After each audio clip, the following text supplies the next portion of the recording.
Umat Hindu menyiapkan penjor sebagai sarana upakara untuk menyambut Hari Raya Galungan.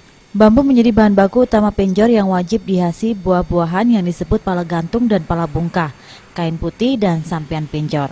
Penjor juga dilengkapi dengan sanggah seperti halnya berbagai sarana upakara yang berkaitan dengan upacara keagamaan di Bali. Penjor juga tak pernah lepas dari unsur seni dan budaya. Begitu pula penjor Galungan yang mengalami banyak perubahan dan modifikasi dari zaman dulu hingga sekarang.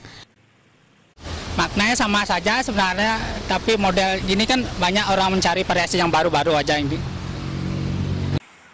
Menurut seorang pembeli penjor, Putu, dirinya lebih memilih membeli perlengkapan penjor karena modelnya lebih bervariasi dan ekonomis mengingat harga janur lebih mahal daripada lontar.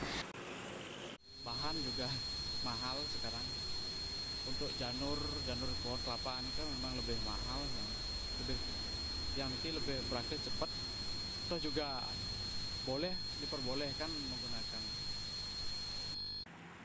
Sementara pembeli lain, Made, mengaku membeli perlengkapan karena menurutnya penjor lebih awet dan tampilannya menjadi lebih indah dan artistik. Kelebihan lainnya adalah lebih praktis ketimbang membuat sendiri. Karena kan sama aja, ini dari rental juga kan sama aja, asal biar praktis juga, biar awet juga sampai kuningan kan bagus dia pasti. Kalau pakai busung kadang janur itu kan kalau kuningan gini dia kering dia kan. Kondisi inilah yang kini banyak dijumpai pada masyarakat Bali saat ini. Meski demikian, hendaknya membuat penjor lebih mengutamakan aspek tatwa dan upacara dibandingkan nilai estetika.